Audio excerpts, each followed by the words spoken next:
ว่านี่ก็เป็นกิจกรรมดีๆงานตลาดนัดแห่งงานนัดพบแห่งงานและสมัครเวียกที่เกี่ยวกับมวลในวันที่26-27ที่มหาวิทยาลัยเทคนิควิชาชีพแห่งกำมวลนอกจากนั้นก็จะมีการแข่งขันทักษะเกี่ยวกับกิจกรรมต่างๆที่เกี่ยวกับเวียกงานของสาขาต่างๆที่มีอยู่สาขาเนาะก็มีหลายอย่างที่จะมีการแข่งขันซึ่งมี7แข่งที่จะเข้ามาร่วมการแข่งขันครั้งนี้แล้วก็มีแต่ละบูธเนาะจะได้ให้นักศึกษาหรือว่าพ่อแม่ประชาชนได้เข้ามาเบิ่งแต่ละบูธว่าแต่ละบูธเขามีอย่างแน่ว่านี่เป็นกิจกรรมดีๆให้แก่สาวหนุ่มเยาวชนแล้วก็ผู้ที่ว่างงานหรือผู้ที่สนใจที่อยากจะเข้ามาศึกษาแม่นเพิ่นจะได้เปิดให้นักศึกษามาสมัครหรือมาสัมภาษณ์เขาในงานที่เกี่ยวข้องหรือว่าสนใจต่างๆอันนี้ก็เป็นกิจกรรมดีๆอันนึงที่ช่วยให้นักศึกษาหรือผู้ว่างงานสนใจอยากมาสมัครเรียนหรือว่าเข้ามาเบิ่งกิจกรรมดีๆจากผลการผลิตที่ได้รับเรียนจบไปแล้วก็จะมีกิจกรรมดีๆมาให้พ่อแม่ประชาชนหรือสาวหนุ่มที่สนใจเขาคิดอยู่ใส่ฟาร์มบอนมาเลยจ้ะฟาร์มอยู่ใส่ฟาร์มยมราชวะโอ้ยมราชมันไก่แล้วมาเนี้ยให้จะขายว่าจะให้เบิ้งซื้อมาจากยมราชให้เบิ้งซื้อบ่ไอ้เบิ้งให้ขายฮะมาซื้อว่าอยากซื้อขายแล้วซื้อเลยดิขายอันนี้ซื้อเลยจองไปแล้วอ๋อตัวงามถูกจองเนาะเอามาหน่อยเถอะน้องเอาอยากได้ตัวนี้อยู่ยมราชอยู่ยมราชอยู่บ้านแถวไหนก็ได้แนวอยู่บ้านก่อนพันบ้านก่อนพันอันนี้เฮ็ดจากโครงการวะหลังจากโครงการฝึกให้แล้วมาเฮ็ดเองบ่ด้วยจังได๋อันนี้เฮ็ดขาวอันนี้เฮ็ดบดอันนี้เฮ็ดนางลมเทาหรือขอนบ่ลือคอสขอนสวัสดีอาจารย์โอ้มีแต่เครื่องงามเนาะโอ้นี่ผลิตภัณฑ์ของอาจารย์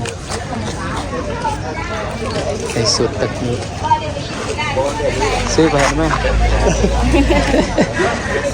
เริ่มได้ขายขายมื้อนี้บ่คนน่ะให้ลงมาตั้งเมื่อวานนี้เป็นของนักเรียนต้องการที่ได้ถึงเงี้ยอันนี้ขึ้นตัดยิบเนาะ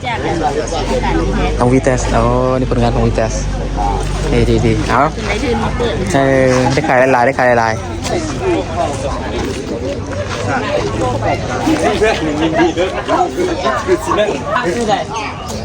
สีเงี้ยนวะไฟฟ้าก็จะให้มีหลักสูตรใหม่ตัวนี้ Electric Motorcycle Simulator Training นะอันนี้ถือว่าเป็นหลักสูตรใหม่ที่เพิ่นจะจัดการซ่อมแปลงรถไฟฟ้า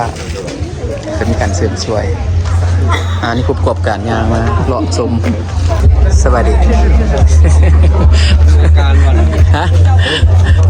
รายการง่วมมาแล้วนะอยากมากินได้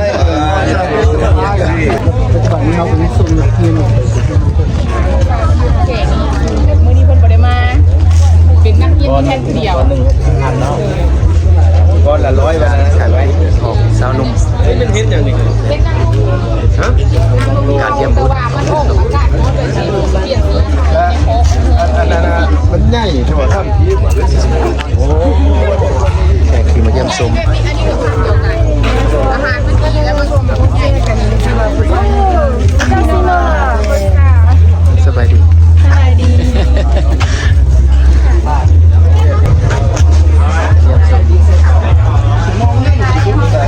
นี่มึงงามเลย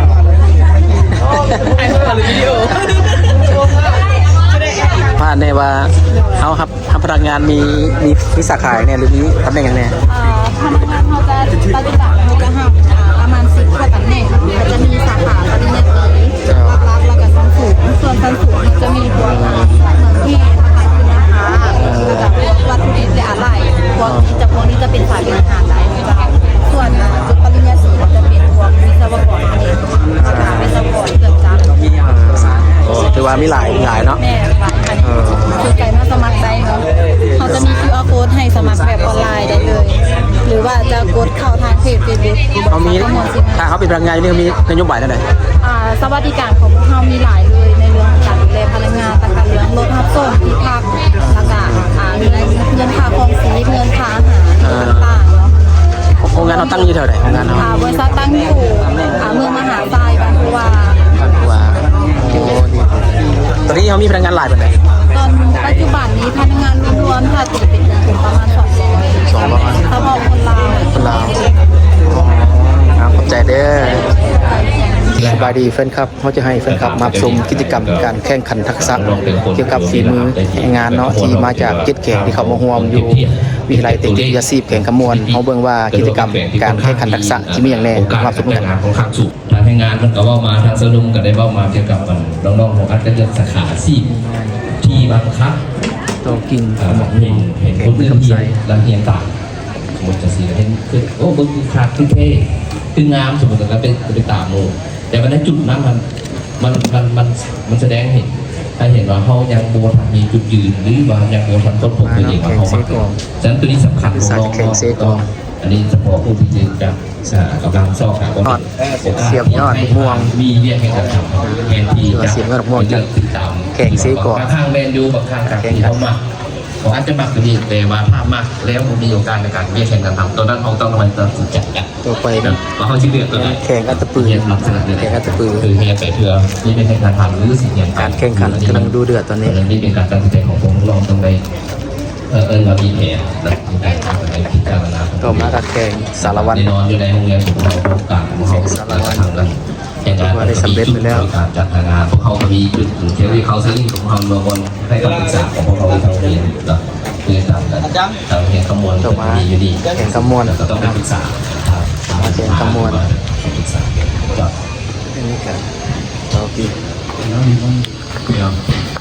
So maybe one more comment if you allow. Since I see many of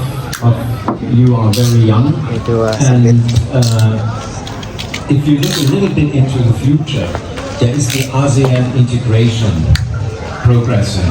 So more and more ASEAN countries will provide you with opportunities. There will be business exchange, there will be investment, นี่แบบวิธีการ and ตัวยอด that is a great ตัวเสียบ opportunity. ยอด That ม่วง might give, and that is a problem. And you are in a better position. You have a lot of young people, and if this huge resource is trained, is educated properly, then it's good for individuals and it's good for the country. Thank you. เจ้าอีกตัวหนึ่งเนาะท่านนายเป็นอีกตัวหนึ่งก็คือ อันนี้แมนการแข่งขัน จะไปหาทางงาน ตัวยอดออกม่วง สถานศึกษา หรือว่าภาษาบ้านเบื้อนเขาคือว่าการ เป็นเรื่องสังเกตเห็นหน่อย ตัวยอดม่วงต่อไปน้องมาเบิ่งการจัด แล้วเชื่อเนาะบางครั้งที่เขาบาง การจัดความงดงามอยู่ในแผ่นผัก สุขตา ให้แมนแข่งอัตตปือ เขาอาจจะเบิ่ง แข่งอัตตปือตาปรุงหาจัก ที่อันนี้ไม่โลดสิแต่ถ้าว่าเขาเบิ่งหรือว่ามีทัศนคติที่ว่าเบิ่งไก่ในระยะยาวจะเป็นสิ่งที่มันมีแล้วในประเทศเรา อันนี้จะใส่อยู่บนไหนยอง ประเทศเปิดบ้านหรือ เขาจะไปวางอยู่บนไหน อยู่โต๊ะอยู่เตียงแล้วอ่ะ อยู่เตียงนอนของโรงแรมหรือบ้านพักเนาะ รัฐบาลมาทำการเสี่ยงของเขามีเงินล้านกับ ใส่เวลาโดนบอลนี่เฮ็ดอย่างแล้วเนี่ย ฉันตัวนี้ก็สำคัญ ที่มานา จึ ที งอันนั้นเป็นโอกาส 15 ถึง 20 นาที ถึงอาเซียนซึ่งเราแมนนะแต่มาฟังอันนั้นเป็น ใส่เวลาโดนบอลฝึกพอจะเป็นแบบนี้ พื้นฐานแล้วมันเป็นโอกาสสำหรับพวกเขาที่เขาเนี่ย โดนดู อาจจะเห็นระดับ1ระดับ2หรือระดับ3แล้วก็เป็นผู้ที่สำนักงาน ไปดีอันนี้แม่นแข่งแข่งสารวัตร แต่ว่าหลายๆสาขาที่เป็นการ แข่งสารวัตรงามบ่ใส่สารวัตร ของเราเป็นการปรับปรุง ไปดี ทักษะเรื่องการซีบของเราดูนี่คือจะให้เรียนรู้ว่าโดนเร็ว เฮ็ดจะคืออะไรเฮ็ดอันนี้ เป็นสิ่ง เฮ็ดตลอดอยู่บ่ฝึกตลอดอยู่บ่ ประมาณ แล้วก็ฟังเขา คิดดึงอ่า เขาหลุด ถ้าเฮาบ่เฮียนนี่เฮ็ดได้บ่ เขาเองเลยนะ ฮู้เฮ็ดบ่ เป็นสนุกนะ การขับไปยันการซื้อเบอร์เงินยูทูบ ได้ต่อ เบิ่งชุกให้ได้ อ่า การขับตาม ของที่สาม จุดยากของมันหยัง ลำไส้ทางแห้ง จุดยากของเฮ็ดตัวนี้มันหยัง ประเทศเขาที่มี งามคือสีเป็น ที่เข้ามา งามมันงาม การไปลองประเทศเนี่ย แล้วความยากดิถ้าความยากมันอยู่จุดใดความยากความยากในการเฮ็ดความยากเฮ็ด ยากจะเห็ดโตยาก เฮ็ดตัวมันอ๋อเฮ็ดตัวมัน ปีกง่ายกว่า เฮ็ดปีกง่ายเฮ็ดตัว เป็นรายได้ที่ทางรัฐบาลเราทำแต่ส่วนก็มีกลไกที่ความชอบในทางการ สบายดีนี่แข่งหยัง แกงซีโก แข่งซื้อกอกโอ้มาไก่เนาะ ด้วย เสียเอารางวัลเมือนอยู่หว่า อยากเอา เฮียนโดนไปได้ละ ปีหนึ่ง ปีหนึงละโอ้เอาเฮียนมีอย่างแน่ได้เห็น แบบง่ายๆครับ เนี่ยบอกมีอาหารและการทับแพร่และการ ครับแกะสลักใน3อย่างตัวใดที่เฮา3อย่างตัวใดที่เฮาถนัดที่กูหมู่ ไปซ้ำยังเนี่ย ตัวที่ถนัดกูหมู่อยู่เฮือนก็ได้เฮ็ดบ่ อยู่เฮือนได้เฮ็ดบ่ ไม่เหมือนบอ อยู่เฮือนได้เฮ็ดใส่บ่ลองใส่ลองเฮ็ดอยู่เฮือนอยู่บ่ โดย สปอร์ต งามเนาะเอาสู้ๆเด้อ โดย คณะกรรมการตัดสินในการเสียบยอดเนาะเสียบยอดเอาเราติดตามกรรมการเป็นว่าในคณะกรรมการจะให้คะแนนในการแข่งขัน7แกนตัวยอดหมกม่วงเสียบยอดหมกม่วง ตัวมันบุกบก สบายดีแข่งขมวนเอาเฮียนได้จะโดดไปได้แล้วเฮียนได้โดดไปได้ละ เข้าเฮียนปีหนึ่ง ปีหนึงจักปีสิจบ 2 ปีเอาเฮียนตัวใดตัวที่มักสุดบ่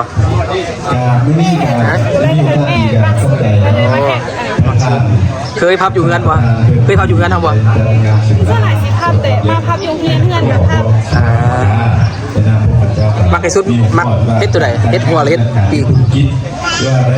ปีกนะ ปีกเป็นอย่างครับเฮ็ดปีก ปีกกลางแต่ก็ปีกกับเฮ็ด ความงามของตัวนี้มันอยู่ไหน ประสบผลสำเร็จของการ ดอกหัวกายังเอื้อนกายัง ก็เข้าใจ มักอยู่อ่ะ มา โอเคเอาสู้ๆเด้อ การแต่งงาน เนาะนี่ชื่อว่ากิจกรรมของการปั้นเห็ดโข่งอยู่บ้านพักหรือโรงแรมเนาะจะเป็นจัดสรรในการแข่งขันตัวหนึ่ง แต่งงานของบรรดาบริษัทที่ต้องการ วันนี้เขาสิมาเบิ่งการแกะสลัก การจัดการแต่งงาน การแกะสลัก ต้องมี การแข่งขันกัน ความสามารถของผู้ที่จะมาสมัครงานนั้นเนาะเข้าประชุมกันสิเว้าล่ะ แกะสลัก ได้ประสบการณ์ได้ผ่านงานอย่างนั้นเนี่ย จากแขกจะมาซักเขามาแข่งขันไก่สมควรเนาะภาคใต้ของประเทศลาว ประสบการณ์ แกะสลัก ได้ปี ต่อมาอันนี้แข่งอย่างนี้ อัตตะปืน แอนตะปือโอ้มาไกลแล้วต้องสาวแอนตะปืออาจจะแกะสลักกาอย่างนี้ ลายลักเล่ ฮะ ลักเล่ ลักเล่ โดย โอ้โอเคลักเล่เอาเบิ่งกันเนาะก่อนสีงามสำเร็จกันหน่อยมาเบิ่งกัน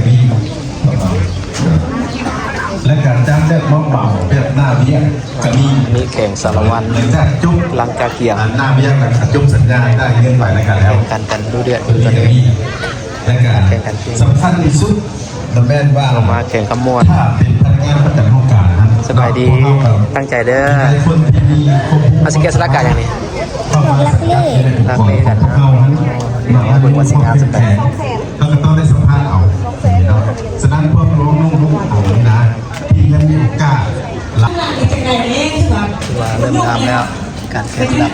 ไอ้สำเร็จแล้วงามแล้วไปดีนี่สารวันเฮ้ยจับอย่างนี้เฮ็ดอย่างนี้เฮ้ยเฮ็ดอย่างนี้ลายเขียวอ๋อลายเขียวนี่จะเป็นลายเขียวเวลางานจัดงานตุ้มเนี่ยเขาจะกระจิการกิจกรรมตัวนี้นะหรือว่าการแข่งขันประเภทหนึ่งประดับประดาเป็นการแข่งขันการประดับประดาเวลามีโต๊ะตั้งกระจิตาเพมาวางเห็นอันนี้ถือว่าเป็นการแข่งขันด้านศิลปะการตกแต่งไ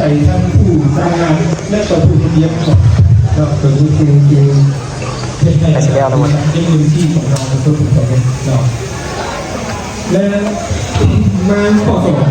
แบบเมื่อการประดับประดาผ้าใส่โต๊ะถือว่าก็มีลวดลายหลายแบบหน่อยนักศึกษาที่กำลังแข่งขันกัน การคนที่มาร่วมงานกับเรานี่ก็คือญาติที่มาสมัครงานเนี่ยนะโบอยากโตลงหลายเนาะในเรื่องตรงนี้ก็คือว่า หลายแบบ เขายังบ่มีทักษะเขายังบ่มี เดี๋ยว ความ มี รู้หลาย มีสี ไปเฮ็ดให้หลาย แข่งขั ให้ น มีทักษะหลาย การสร้างสีสันในงานนี่ตัวตาสร้างสีสันของงาน ผสมกันพานน้ำซอยดอกไม้ ลิดเองเลยบ่นี่ โดยเฮ็ดเอง พันลิดเอง เป็นงานรุ่นกับงานเฮ็ดเองใช้ได้คืองานเป็นรถเส้นเดียวสามารถทำได้หลายแบบสามารถให้เป็นตัวสัตว์ได้เป็นเครื่องกระเทียมและการจะให้ดอกตะเวนคาคูล่าจะมีดอกยูนิลีและการจะเป็นงานประดิษฐ์ที่เป็นอุปกรณ์ใส่บ้านเครื่องได้หนาวเป็นได้อันนี้เอามาได้ใช้หรือว่านี่เป็นสร้างมาโดยใช้เราเลยแต่ตอนนี้กลุ่มที่ดังในส่วนเป็นพระเอเชียต่างเอเวียดนามทั้งหลายกันเพราะว่ามันเป็นการต่อยอดเพราะว่ามันจะแบบให้เป็นช่อดอกไม้กระโซดอกไม้สีแบบอันหนาวเรียนหลายได้จริงหลายตัวนี้จะไม่ได้ผลมาเลยตัวนี้ก็เปิดไฟได้มีรุ่นสูงก็เปิดไฟและแม่ตัวนี้สามารถเปิดไฟได้อาจจะเป็นงานใช้กล้องงานเปิดไฟได้ไฟยับยิบสามารถให้เป็นเค้กได้ทับสั่งเค้กได้แต่น้องยังไม่ได้ว่ามีแบบเค้กจำเดี๋ยวเป็นของขวัญใส่หูได้หลายแบบ ขอขอบใจหลายเพื่อนครับเทียบชมคลิปจนจบหวังว่าคลิปนี้จะเป็นคลิปหนึ่งที่จะสร้างแรงบันดาลใจให้แก่วัยหนุ่มสาวหนุ่มที่กำลังซอกเวทการทำหรือว่าที่อยากเรียนรู้ทักษะใหม่ๆหรือว่าสกิลอันนี้ก็เป็นกิจกรรมหนึ่งเพื่อการแข่งขันทักษะที่การเรียนรู้เพื่อมาประกวดแข่งขันกันว่าสิ่งที่เราเรียนรู้มาและเราจะมีทักษะแนวใดเพื่อให้มีความละเอียดหรือว่ามีทักษะที่ดีให้แก่ในการเรียนรู้ถือว่านี่ก็เป็นกิจกรรมดีอันหนึ่งที่ให้มีโอกาสให้นักศึกษาได้มีโอกาสได้แข่งขันทักษะร่วมกันและก็เป็นบทเรียนและเป็นบทเรียนที่สำคัญให้แก่นักศึกษาและก็เป็นโอกาสดีให้แก่วิทยาลัยจาก7แข่งได้มีโอกาสให้นักศึกษามีการแลกเปลี่ยนทักษะร่วมกันและมีการแลกเปลี่ยนบทเรียนSo this clip will be very important for the inspiration for young people to learn how new skill, and the skill competition is really important. It's a chance for the student will learn and share experience together.